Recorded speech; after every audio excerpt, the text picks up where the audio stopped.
الحمد لله وكفى وسلام على عباده الذين اصطفى أما بعد فأعوذ بالله من الشيطان الرجيم بسم الله الرحمن الرحيم قال الله تبارك وتعالى في القرآن العظيم والفرقان الحميد لو أنزلنا هذا القرآن على جبل لرأيته خاشعا متصدعا من خشية الله آمنت بالله صدق الله مولانا العظيم وبلغنا رسوله النبي الأمين المتين المرحل الكريم ونحن على ذلك لمن الشاهدين والشاكرين والحمد لله رب العالمين. آپ لوگ ایک مرتبہ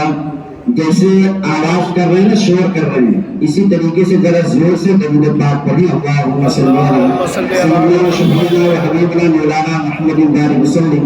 صلاۃ و سلام علیک یا رسول اللہ صلی اللہ تعالی علیہ وسلم. آپ حضرات سے آج میں ایک عہد لوں گا. تقریر آپ میری 3 سال سے سن رہے ہو. سب سے پہلے آج ایک عہد لوں گا, حالانکہ میری عادت نہیں ہے, لیکن آج بڑی تراویح حافظ مولانا اشرف صاحب نے الحمدللہ مکمل کیا ہے. آپ کچھ دیں نہ دیں انہیں اپنی دعاؤں سے ضرور نوازیے گا, کیونکہ وہ بھی کسی کے بیٹے ہیں, کسی کے بھائی ہیں, اور کسی گاؤں میں ان کا بھی بسیرا ہے. آج یہ بڑی تراویح کی شکل میں آپ نے پورے قرآن مجید کو مکمل سماعت کیا ہے, لیکن یہ بڑی تراویح ختم ہوئی ہے, مکمل ہوئی ہے, ابھی تراویح ختم نہیں ہوئی ہے. اس چیز کو نوٹ رکھیے گا. تراویح چاند رات تک پڑھی جائے گی اور آپ کو چاند رات تک تراویح پڑھنا ہے. کہیے انشاءاللہ. اب آپ نے مسجد میں کہہ دیا ہے, خدا کے گھر میں اب آپ پڑھو گے نہیں پڑھو گے آپ کی مرضی ہے, لیکن یہ چیز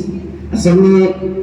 تراویح کی جب نماز ادا ہو جاتی ہے, آج ابھی ہو گئی نا, اب وہ کل صبح سے فجر کے ٹائم سے پھر اسی مسجد کو دیکھ کر کے نا افسوس ہوتا ہے. یہی آبادی رہتی ہے, یہی مسلمان رہتے ہیں, اور یہی سجدہ کرنے والے لوگ رہتے ہیں, اور یہی لوگ رہتے ہیں جو آج مجمع کی طور پر بیٹھے ہیں. یہی چوراہے پر جو گھومتے نظر آتے ہیں تو بڑا افسوس ہوتا ہے. تو تراویح بڑی قرآن مجید آپ نے سماعت کیا ہے, ابھی تراویح ختم نہیں ہوئی ہے, ابھی چاند رات تک انشاءاللہ تراویح سنی اور سنائی جائے گی. تو آپ لوگ کوشش کریے گا جیسے آج آئے ہو نا اسی طریقے سے, ارے یار اللہ کی عبادت کرنی ہے. میں اپنا چہرہ دیکھنے کے لیے تھوڑی آپ کو بلاتا ہوں, رضائے الہی کے لیے عبادت کرنے کے لیے بلاتا ہوں آپ, اور آپ جس مقصد کے لیے پیدا کیے گئے ہوئے مقصد کے لیے میں بلاتا ہوں. میں یہ نہیں کہتا کہ مجھے دیکھو, نہیں, خدا کے گھر میں آؤ, اللہ کی عبادت کرو, رضائے الہی اپنے قلب میں رکھو, اپنے جیب میں رکھو, اللہ کی رضا یہ ہونی چاہیے. خیر, آج آپ نے کلام مقدس سماعت کیا ہے تراویح کی شکل میں. الحمدللہ حافظ مولانا اشرف صاحب نے بڑے اچھے انداز سے تراویح سنایا ہے اور آپ نے سماعت کیا ہے. اور یہ وہ قرآن ہے جس کے بارے میں قرآن مجید خود فرماتا ہے, لو انزلنا هذا القرآن على جبل لرأيته خاشعا متصدعا من خشية الله. یہ وہ قرآن ہے اگر ہم نے اسے کسی پہاڑ پر نازل کیا ہوتا, کسی پہاڑ پر نازل کیا ہوتا تو رب کے خوف سے وہ پہاڑ ایسا ایسا ہو گیا ہوتا. اور ایک انسان کا سینہ کتنا بڑا ہوتا ہے,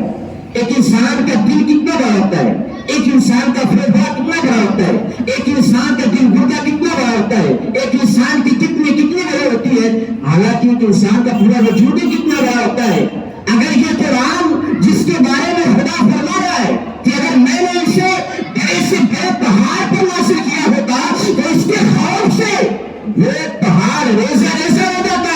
ذرا سوچو تو صحیح, ایک ننھا سا بچہ, ایک ننھا سا انسان جس کی عمر 20 سال ہے, کسی کی 25 سال ہے, کسی کی 50 سال ہے, کسی کی 56 سال ہے. آپ حافظ مولانا اشرف کو دیکھ رہے ہو نا, ان کی عمر 20-22 سال ہوگی. میں نے اپنے ماتھے کی نگاہوں سے دیکھا ہے ایسے ایسے حافظوں کو وہ بالغ بھی نہیں ہوا رہتے پھر بھی وہ حافظ بن جایا کرتے ہیں. 8 سال کی عمر میں آپ بچے کو حافظ بنتے ہوئے دیکھو گے, 10 سال کی عمر میں بچہ حافظ بن گیا. یہ کس کا فیض ہے؟ یہ قرآن کا فیض ہے, رحمت للعالمین کا فیض ہے. مدنی کریم نے اپنے سینے میں جذب کر کے صحابہ کے ذریعے سے ہم تک پہنچایا اور آنے والی دنیا کو یہ بتا دیا دنیا مٹ سکتی ہے تو قرآن نہیں مٹ سکتا.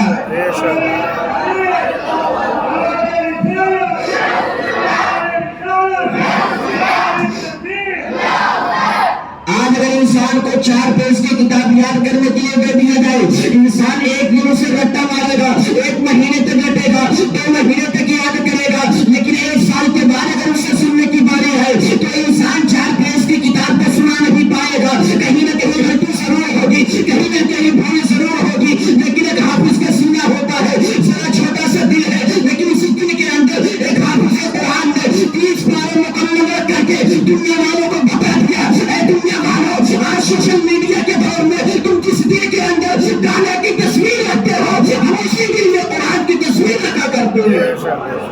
ایک حافظ کا سینہ ذرا سوچو تو کتنا مضبوط ہوتا ہے، اور آج اتنی بڑی دنیا ہے نا، آپ نے دیکھا ہوگا اور سنا بھی ہوگا، آج تک کسی حافظ کو کبھی ہارٹ اٹیک نہیں آیا ہے، کوئی ایسا حافظ نہیں ہے جسے ہارٹ اٹیک سے موت آ گئی ہو، کوئی ایسا حافظ نہیں جسے آپ کو دما کی بیماری جس کے اندر پائی جائے، حالانکہ اتنی اسپیڈ سے تراویح پڑھائی جاتی ہے، سننے والے حیران رہتے ہیں کہ اتنی اسپیڈ سے حافظ پڑھاتے کیسے، تقریر بولنے والوں کو ہارٹ کی بیماری ہو گئی،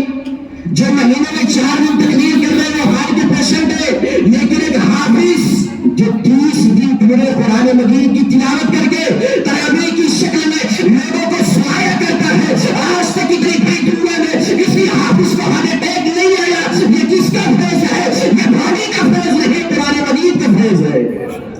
یہ آپ کی کیپیسٹی نہیں ہے کہ آپ اتنی زور سے جلدی سانس لے کر کے قرآن مجید کو پڑھ لو، اگر آج حافظ پڑھ رہا ہے، آپ سماعت کر رہے ہو، حافظ سنا رہا ہے، آپ سن رہے ہو، تو یہ مدنی کریم کا صدقہ ہے جو مدینے سے چل کر کے قرآن آپ کی بستی میں پہنچا ہے۔ اور یاد رکھنا، میں نے اس سے پہلے بھی میں نے کہا تھا، جب کسی مدرسے سے چندہ کرنے والے آئے نا، ہاں یہ چیز ہے کہ ان کی تحقیق ضرور کرو، تحقیق کرنے کے بعد انہیں بغیر کچھ تعاون کیے اپنے دروازے سے واپس مت جانے کو۔ اور جانتے ہیں وہی چھوٹا سا مدرسہ ہوتا ہے جس میں ہم ڈونٹ کرتے ہیں 10 روپیہ 20 روپیہ 50 روپیہ 100 روپیہ، 1 سال میں انسان دے دیتا ہے، اور اسی چھوٹے سے مدرسے سے جب بچہ اپنے استادوں کی جھوٹیاں سیکھی کر کے، جب بچہ اپنے سر پر دستار باندھ کر کے، جب بچہ مصیبتوں کو اٹھا کر کے، جب بچہ سوکھی روٹی کھا کر کے، جب بچہ صرف چاول کھا کر کے، جب بچہ ٹھنڈک کے موسم میں ٹھنڈے پانی سے وضو بنا کر کے، جب بچہ تبتی شعور میں تبتی ریت میں بیٹھ کر کے قرآن مجید کو حفظ کر کے آ کر کے آپ کے محلے میں، آپ کی آبادی میں، قصبے میں، شہر میں جب مسلے پہ کھڑا ہوتا ہے، سورہ فاتحہ جب شروع کرتا ہے پڑھنے کے لیے، تو یاد رکھو مسلمانوں، وہاں پر ڈونیٹ کیا ہوا چندہ وہی وصول ہو جاتا ہے، آپ پر دیا ہوا چندہ وہی ادا ہو جاتا ہے۔ ایک مرتبہ اگر کسی حافظ نے سورہ فاتحہ آپ کو سنا دیا، اللہ اللہ، حضرت علی نے کیا فرمایا، ایک حرف آپ نے تو پورا قرآن سنا ہے،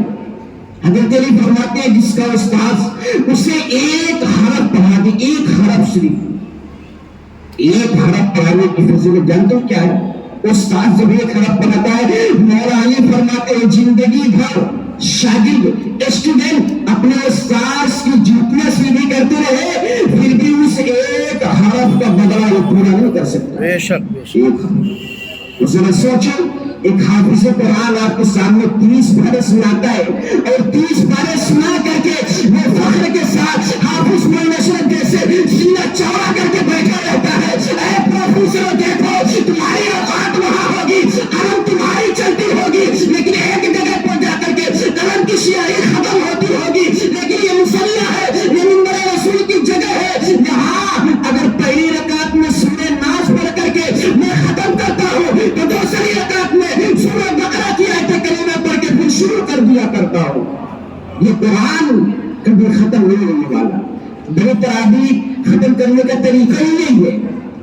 کہ آخری رکعت میں نہیں، بلکہ اس کے پہلے والی رکعت میں سورہ ناس جیسے تیسے پڑھ ہی دیا جائے، اور آخری رکعت میں اب حافظ کو اوپر چاہے سورہ بقرہ سے شروع کر دے، 1-2 آیت پڑھ کر کے ختم کرے، کیونکہ یہ طریقہ یہ ہے کہ ہم نے قرآن مجید کو مکمل ختم کر دیا ایک بار، پھر دوسری بار بھی شروع کر دیا ہے، انشاءاللہ زندگی رہے گی آگے بار پھر سنائیں گے، اس لیے ایک آیت کریمہ الگ سے پڑھی جاتی ہے۔ تو ہر ایک جگہ پر